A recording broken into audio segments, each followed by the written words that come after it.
그리고 상황이 바뀌면 언제든지 이 삶을 떠날 준비가 되어 있다는 것입니다.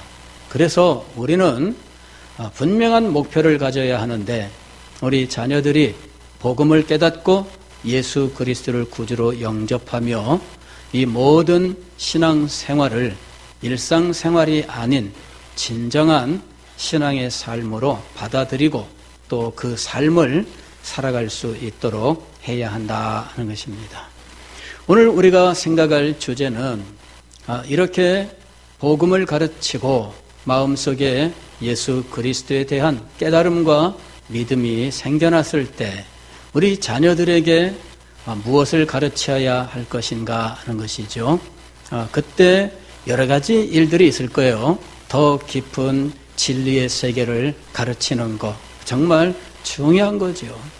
더 깊은 진리의 세계 속에서 가장 먼저 그리고 가장 중요한 것은 하나님에 대한 거예요. 신론입니다. 신론이 바로 서야 믿음이 바로 설 수 있어요. 신론이 바로 서지 못하면 믿음이 제대로 세워지지 않습니다. 신론이 세워지고 난 다음에 십자가가 그에게 역사하는 거예요. 그래서 신론을 세우는 것이 정말 중요합니다. 그런데 이 신론을 중심으로 해서 십자가와 구속의 은혜를 가르치면서 우리는 이런 진리와 더불어서 신앙의 삶을 가르쳐야 한다 하는 것입니다. 신앙의 삶에는 거룩한 의무들이 있어요. 하나님께서 우리에게 마땅히 행하라 하고 명령하신 의무들이 있어요. 이 거룩한 의무들을 가르쳐야 합니다. 그 다음에 그리스도인의 거룩한 성품을 가르쳐야 돼요. 그리스도인들은 어떤 생각, 어떤 성품을 가진 사람이 되어야 하겠느냐 하는 것이죠.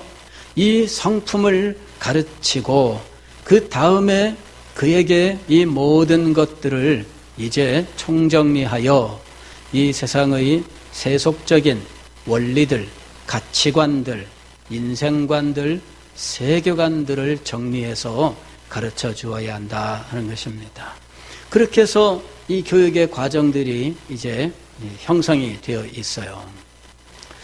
그런데 제가 우리 교회에 와서 사실 많이 힘썼던 것은 이제 진리의 체계입니다. 진리의 체계에 대해서 여러분들에게 힘써 가르치고 또 이것과 더불어 진리에 합당한 삶에 대하여 간간히 가르쳤는데 진리에 합당한 삶을 가르치면 이 반발이 일어나는 경우들이 참 많아요. 목사님에게 누가 가서 말했나? 이렇게 하면서 누가 말했나? 목사님에게 저 말은 왜 말했나? 이제 이런 식의 반응들이 참 많이 일어납니다.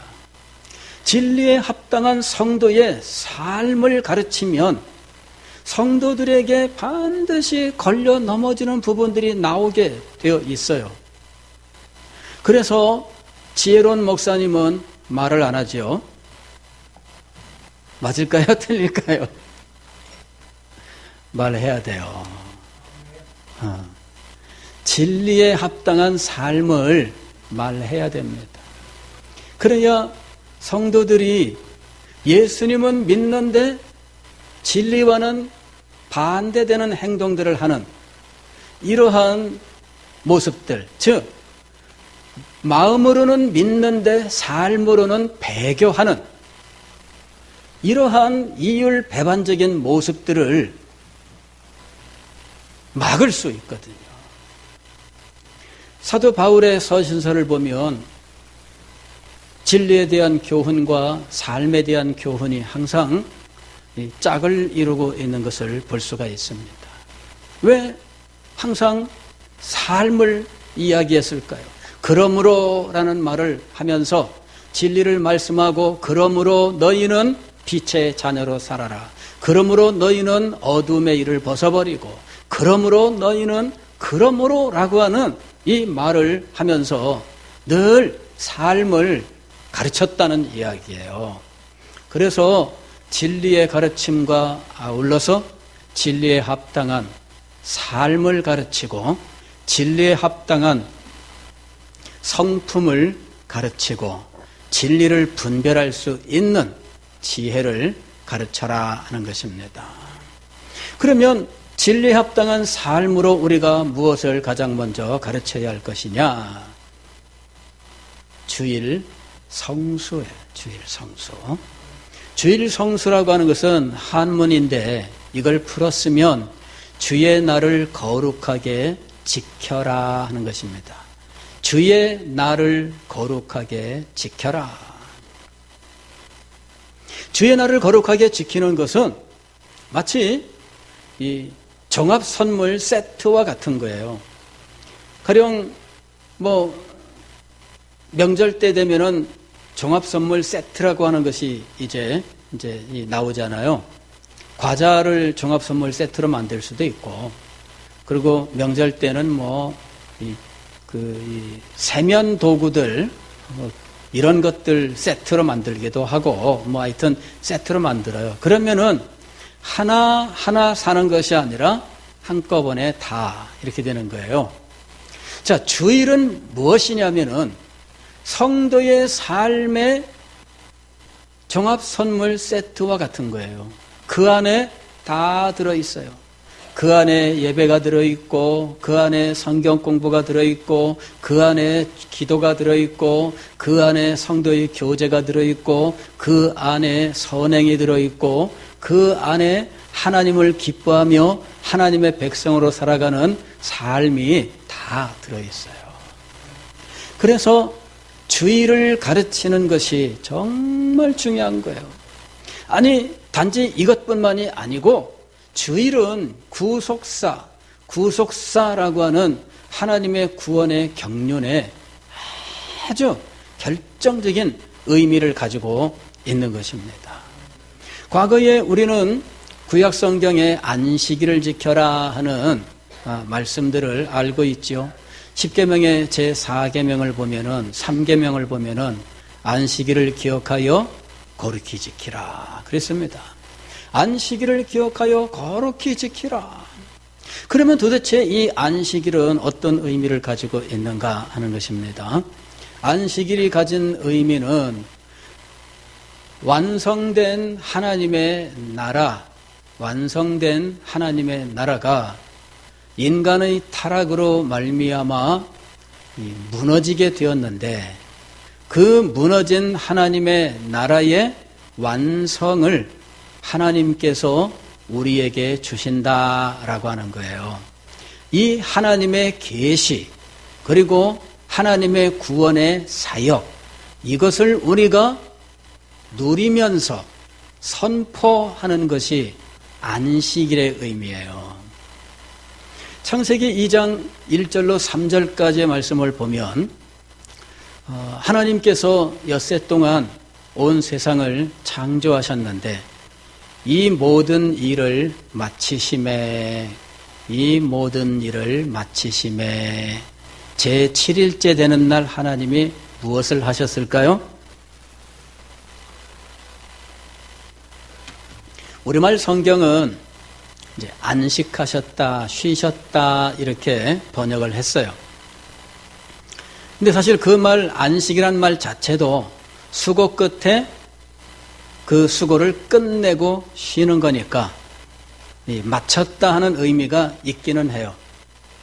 그러나 요 안식하다, 쉬셨다로 번역된 이 말의 1차적인 의미는 중단했다 그 말이에요. 중단했다. 그냥 중단해서 계속되는 것이 아니라 아예 절단했다 그 말이에요. 끝냈다는 말이죠. 그게 원래 1차적인 의미예요. 그 말에서부터 안식하다라는 말도 나오는 거예요. 자, 그러면 창세기 2장 1절로 3절에서 하나님이 창조의 일을 다 하셨는데 이때 마쳤다라는 말은 뭐냐면은 완성했다라는 말이에요. 완성했다. 하나님이 창조의 모든 일을 그치고라고 번역했는데 사실 그 말은 완성하고라는 말이에요. 하나님께서 엿새 동안 완성을 했어요. 그래서 매일매일 하나님은 좋았더라 좋았더라 말씀하셨고, 여섯째 날 인간을 창조하신 때에는 힘이 좋았더라 하고 말씀하셨고, 창조한 이 모든 엿새 동안의 결과를 보시면서 좋았더라 하고 말씀하셨어요. 이게 뭐냐면은 하나님이 원하셨던 대로 다 완성되었다는 의미예요. 좋았다라는 말은 완성된 걸 말하는 거예요. 하나님이 만족하신 겁니다. 하나님이 의도하신 그대로 다 된 거예요. 여러분, 그림을 그리는 분들은 그림을 그리면서 우리가 볼 때에는 다 된 것 같은데, 그런데도 계속 칠해요. 다 된 것 같은데 갑자기 물감을 다 풀어가지고 전체적으로 그 물감을 다시 칠해. 그러더니 그 다음에 다시 또 거기다가 또 그림을 그려나가는 거예요. 이상하다, 왜 저렇게 하지? 한번 다 그렸는데 저기다가 검은색 다 칠하더니 또 그려. 야, 이상하다, 왜 저렇게 할까? 그거는 화가만 알 수 있는 거예요. 화가 자신만 알 수 있는 거예요. 예. 우리 지휘자 우리 곽 집사님이 찬양대 연습을 합니다. 틀렸습니다. 다시. 몇 번이나 다시 해봤어요? 별로 안 하시는가 보다. 예. 너무 잘하니까. 예. 지휘자는 자기가 만들고 싶은 소리가 있어요. 노래를 하게 되면은 이 노래에서 완성하고 싶은 어떤 모습이 있어요. 그 모습이 될 때까지 하고 싶어요. 근데 아마 현실적으로는 이제 시간이 없어서 아마 기준 자체를 그냥 이렇게 낮추어서 하는 경우들이 있죠. 예. 그러나 가령 우리가 대회를 나간다. 그러면은 기준을 낮출 수가 없어요. 그죠? 그때에는 제대로 된 기준을 한번 해보자. 그렇게 되면은 수없이 연습합니다. 아, 또 해봅시다. 다 된 것 같은데 뭘 또 하자 그럴까? 아, 집사님, 뭐 우리 배도 고픈데 그만합시다. 뭐 이쯤 하면 된 것 같은데요. 그런데 더 해야 됩니다. 왜 더 해야 된다 그럴까요? 지휘자의 마음에는 아직 완성이 안 된 거예요. 자, 완성의 의미를 알겠죠? 하나님께서 이 세상을 창조하셨는데 완성하셨어요. 완성하게 되면 거기에다가 무언가를 더 할까요? 아니면 더 이상 아무것도 하지 않을까요? 완성하면 더 하지 않습니다. 예. 완성했는데 더 하면 그게 뭐예요? 사족이에요, 사족. 어떤 사람이 뱀을 그렸는데 뱀을 다 그려놓고 보니까 잘 그려졌어요. 정말 잘 그렸어요. 그런데 딱 보니까 한 가지 부족한 게 보여요. 그래가지고 거기다가 발을 그려놨잖아요. 왜 발이 없냐? 그랬더니 발 그린 그림을 보고 사람들이 뭐라 그래요? 이게 뭐냐? 그랬더니 뱀이야. 그랬더니 이게 무슨 뱀이야? 자, 완성하면 더 이상 하면 안 돼요. 완성된 그림에 누가 와서 착하면 뭐가 되는 거예요? 이게 남의 그림 망치네. 이렇게 되는 거죠. 예. 완성했는데 그 연필 자국이라도 하나 내면은 그건 망치는 것이 되는 거예요. 하나님께서 이 세상을 창조하셨는데 완성하셨어요. 하나님의 거룩한 뜻대로 다 되었습니다. 하나님께서 이것을 보시며 좋았다고 말씀하셨습니다. 그리고 이 모든 것들을 기뻐하셨어요. 그리고 이 완성된 것은 어떻게 해야 돼요? 보관해야죠. 완성된 거는 더 이상 손대면 안 돼요. 그냥 놔둬야 돼요. 이게 뭐예요? 이것이 안식이에요. 완성이 되었기 때문에 그 완성된 상황을 보존하는 겁니다. 그런데 이 완성된 이 창조, 즉 하나님의 나라를 무너뜨리는 일이 일어났습니다. 이것이 바로 아담의 타락이에요. 아담의 타락으로 말미암아 하나님이 보시기에 좋았더라. 그리고 더 이상 할 필요 없음 하고서는 딱 그쳤는데 이게 안식이에요. 이게 어떻게 돼버렸어요? 무너졌어요. 하나님께서 이 무너진 안식을, 즉 완성이 무너졌기 때문에 다시 완성을 시켜야 돼요. 다시 완성하시기 위하여 하나님께서 이 백성을 부르신 거예요. 완성을 위하여. 그런데 하나님께서 완성하시기 위하여 택하신 방법은 무엇일까요? 그것은 바로 구원입니다. 죄인들을 구원하시고 이어서 온 세상을 구원하시는 이와 같이 구원 사역으로 말미암아 무너졌던 하나님의 나라, 완성된 하나님의 나라를 다시금 회복시키기를 원하셨던 거예요. 그래서 하나님께서 이스라엘 백성들과 언약을 맺을 때 십계명을 그들에게 언약의 내용으로 주시면서 안식일을 기억하여 거룩히 지키라. 이는 내가 온 세상 만물을 창조하였다라고 말씀하세요. 이게 출애굽기 20장에 나오는 안식일의 의미입니다. 내가 온 세상을 엿새 동안에 창조하고 일곱째 날에 쉬었느니라. 즉 하나님께서 완성하시고 안식하셨어요. 그런데 너희는 완성과 안식을 기억하여 지키라 하셨던 거예요.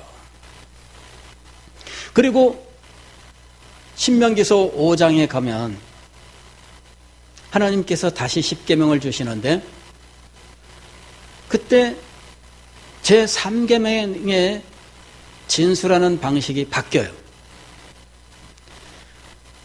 출애굽기 20장 11절에서는 엿새 동안 창조하고 일회째에 쉬었다. 그러므로 너희는 안식일을 기억하여 거룩히 지키라 하고 말씀하시는데 신명기서 5장 15절에서는 내가 너희를 애굽 땅에서 구원하여 내었다. 그러므로 안식일을 기억하여 거룩히 지키라. 광야 40년 동안에 그들에게 하나님께서 더 진전된 계시의 말씀을 주셨는데 안식일의 내용이 바뀌었어요. 출애굽기 20장에서 처음 주셨을 때에는 창조의 안식이었다면 신명기서 5장 15절에서는 구속의 안식을 말씀하셔요. 즉 이스라엘 백성들은 이 완성은 구원으로 말미암아 이루어진다라고 하는 사실을 새롭게 하나님께 계시를 받은 거예요. 그리고 그들은 안식일을 지키면서 늘 완성된 창조가 무너졌는데 이것을 회복시키시는 하나님의 이 완성의 행위, 이것이 바로 구원이다라고 하는 사실을 기억하고 하나님의 구원을 감사하면서 기뻐하면서 안식일을 지켜야 했던 거예요. 그런데 이것이 신약 시대에 오게 되면 다시 한번 변화를 하게 됩니다. 예수님의 제자들은 안식일에도 모였지만 안식 후 첫날도 모였어요. 그리고 그들은 그리스도인의 공동체의 특징은 어디서 드러냈느냐 하면 안식 후 첫날 모임에서 드러낸 거예요. 안식 후 첫날, 즉 전통적으로 안식일은 토요일인데 토요일 바로 다음 날, 이 토요일은 일주일의 마지막 날이에요. 그런데 안식 후 첫날은 일요일이죠. 그 일요일 날 그리스도인 공동체가 그리스도인 공동체의 정체성을 가지고 모였어요. 안식일 날에는 어떻게 모인 거예요? 유대인으로서 문화 차원에서 모이는 거예요. 유대인이기 때문에 모인 거예요. 그러나 그리스도인으로서는 언제 모인 거예요? 안식 후 첫날 모인 거예요. 사도행전 20장 5절로 12절까지 보면 사도 바울이 예루살렘으로 가는 도중에 주일날 모이는 장면이 나옵니다. 안식 후 첫날 우리가 떡을 떼려 하여 모였더니, 안식 후 첫날 떡을 뗍니다. 떡을 떼는 것이 바로 그리스도의 십자가, 그 성찬을 말하는 거거든요. 이것이 그리스도인의 정체성을 가진 모임을 말하는 거예요. 그 모임에서 우리가 떡을 떼며 그리고 그리스도의 십자가를 기념하고 십자가의 은혜와 능력 안에서 이 모임을 진행해 간 거예요. 그런데 이 안식 후 첫날에 대한 표현이 나중에 다시 바뀌는데 고린도전서 16장 2절 말씀을 보면 매 주일 첫날에 이렇게 말씀합니다. 매 주일 첫날에 너희 각 사람이 일을 얻은 대로 저축하여 두어서 내가 갈 때 연보를 하지 않게 하라. 매 주일 첫날 이렇게 명칭이 바뀌어요. 그리고 다시 한번 명칭이 바뀌는데 요한계시록, 신약성경 제일 마지막 책인 이 요한계시록, 신약성경에서 역사적으로도 가장 후대의 책입니다. 가장 후대의 책인 요한계시록 1장 10절에 주의 날이라고 하는 명칭이 나와요. 즉 주일이 등장합니다.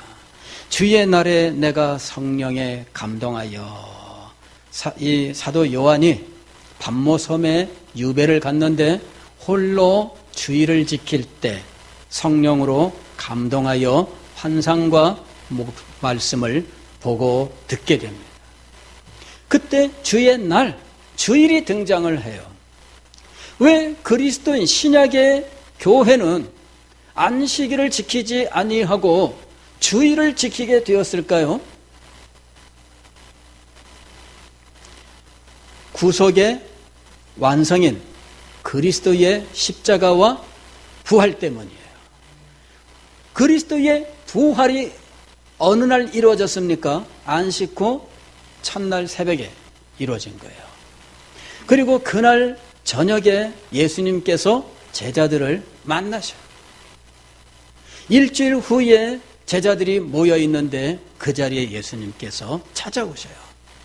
안식 후 첫날, 즉 오늘날 우리가 주일이라고 부르는 날에 이런 놀라운 일이 일어납니다. 그래서 신약교회는 부활의 증인으로서 주일을 지키게 된 겁니다. 원래 안식일도 하나님께서 천지 만물을 창조하시고 완성을 기념하여 안식한 것이 안식일의 의미였는데 하나님께서는 그 후에 40년 후에 이스라엘 백성들에게는 이 안식일의 의미를 구속의 의미로 계시하셔요. 그러면서 안식일이 단지 창조만이 아닌 이 깨어진 완성을 회복하는 구원으로서 구원의 안식일을 가르치신 거예요. 그리고 신약에 와서는 이 구속사의 이 흐름 속에서 신약에서는 이 구원의 실제적인 중보자 우리 구주 예수 그리스도께서 부활하신 그 날을 이제는 우리가 안식일에 준하여 지키게 되었다 하는 겁니다.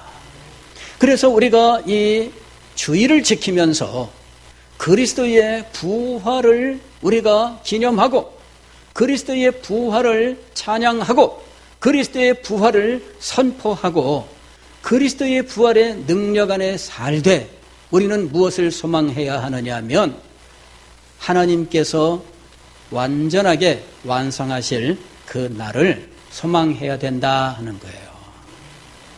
주일은 완전하게 완성된 그때 하나님 앞에서 살아가는 성도의 삶을 지금 미리 맛보게 하는 날이에요. 우리는 성경을 연구하면서 이미와 아직이라고 하는 이 단어들의 의미를 알게 됐어요. 이미 그리스도께서 오셨습니다. 이미 그리스도의 십자가가 임했습니다. 이미 하나님의 나라가 우리 가운데 임했습니다. 그러나 아직 완성되지는 않았습니다. 아직 완성되지는 않았어요. 그러나 완성을 소망하면서 우리는 이것을 지금 맛보며 살아가는 거예요. 주일은 무슨 날이냐? 최종 완성을 지금 미리 맛보며 살아가는 삶인 거예요. 우리는 이 구속사를 알아야 안식일에서 주일로 바뀌게 된 과정을 알 수 있고요. 그리고 우리가 이 주일을 어떻게 지켜야 하는지도 알게 되는 거예요. 우리가 모일 때마다 우리는 하나님 나라의 완성을 소망해야 돼요. 그리고 하나님 나라의 완성을 위하여 하나님께서 우리에게 그리스도를 보내셨다는 것과 그리스도는 죽음을 이기시고 부활하셔서 하나님의 나라의 완성을 성취하셨어요. 이제 완전한 완성이 우리 앞에 놓여 있습니다. 우리는 이 영광스러운 비밀들을 마음에 붙들고 하나님 앞에 예배하면서 이것을 선포하고 자랑하면서 이 일들을 온 세상에 전파하는 사람들이 되어야 하는 거예요. 주일은 그리스도의 부활, 즉 하나님의 구원의 완성, 아니 하나님 나라의 완성과 관련되는 날인 거예요. 그래서 우리가 이 주일날 모여서 하나님 앞에 예배하고 찬양하고 이 날을 우리의 날이 아닌 하나님의 날로 지키고 있는 겁니다.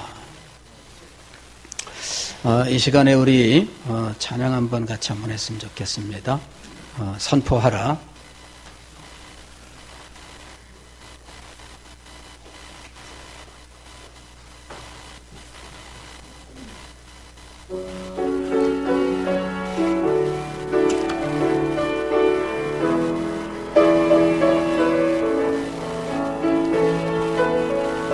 선포하라. 부활하신 영광의 주 아름다운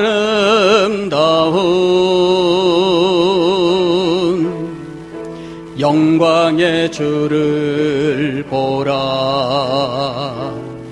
보좌에 앉으신 그 어린 양 예수 다 무릎 꿇고서 주 경배하리라. 선포하라. 선포하라.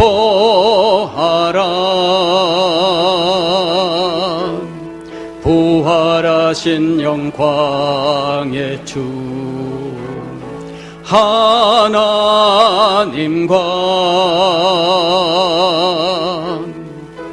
화목하게 하신 주 찬송과 존귀와 영광과 능력을 영원토록 받아주옵소서.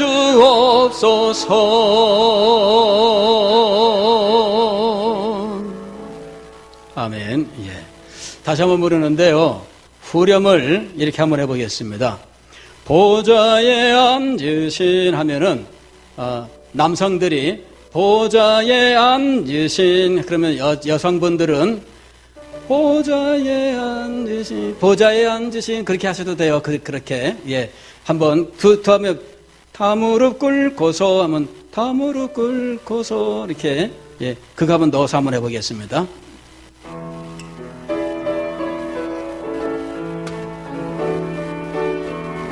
선포하라.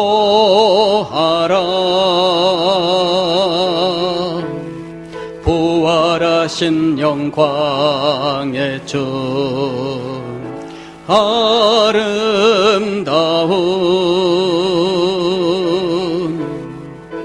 영광의 주를 보라. 보좌에 앉으신 그 어린 양 예수 무릎 꿇고서 주 경배하리라.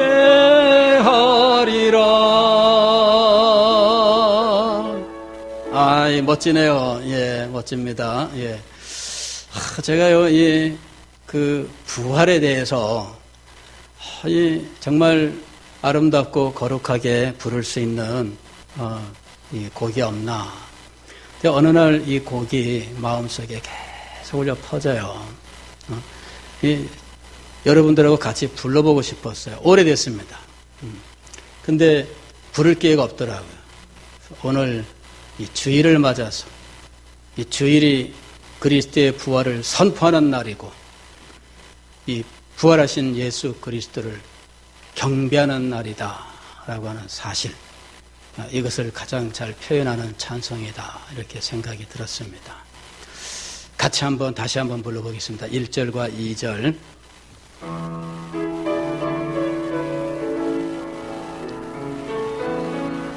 선포하라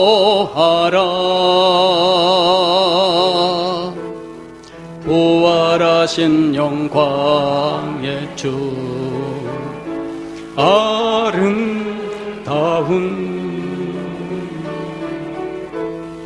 영광의 주를 보라. 보좌에 앉으신 그 어린 양 예수 다 무릎 꿇고서 주 경배하리라. 선포하라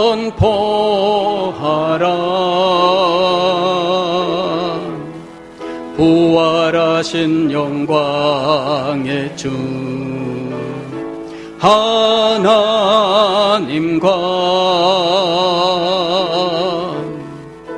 화목하게 하신 주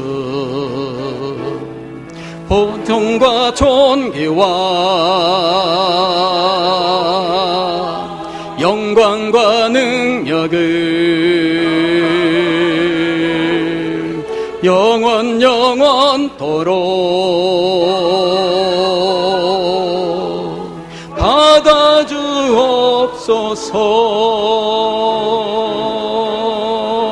받아주옵소서. 아멘. 예. 주일은 우리가 어떻게 배웠느냐 하면 이것도 안 한다, 저것도 안 한다, 이것도 하지 마라, 저것도 하지 마라로 배웠습니다. 사실은 이것도 안 하고 저것도 하지 않는 이유를 우리가 알지도 못한 채 그냥 하지 말라로 배웠어요. 그래서 신학생이 되어서 좀 반항하는 이런 마음들이 있어서 저도 신학생 때 우리 주변에서 다 이 주일 성수에 대하여는 과거 우리 신앙의 선진들이 가르쳤던 내용대로 이제 안 지키려고 하는 마음들이 있었습니다. 그때는 그것이 잘하는 일인 줄 알았어요.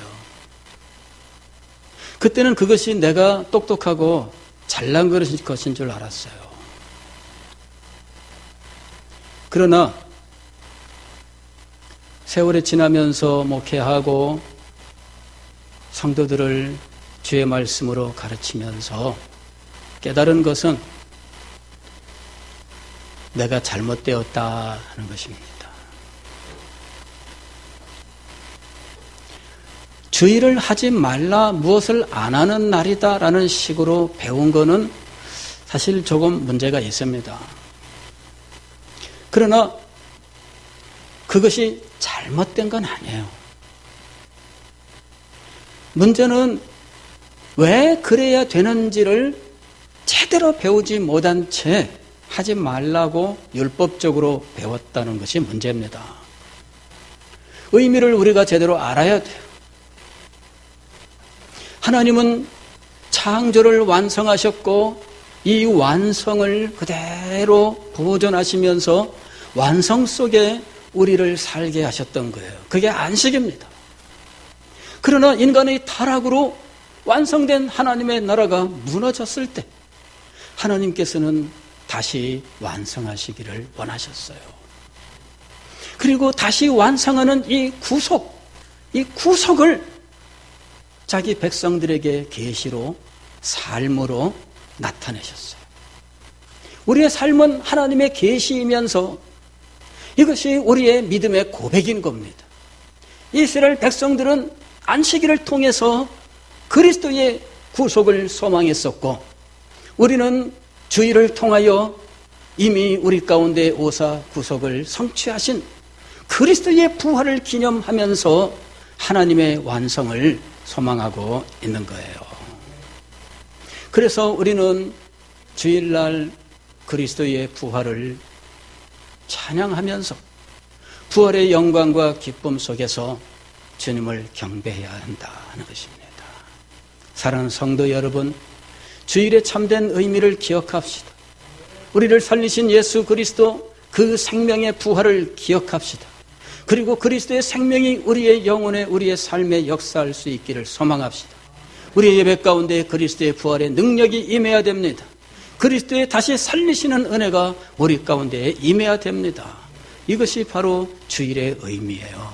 주일은 생명입니다. 주일은 부활입니다. 부활은 주일은 완성입니다. 이 참된 의미로서 하나님 앞에 경배하는 우리가 될 수 있기를 주의 이름으로 축원합니다.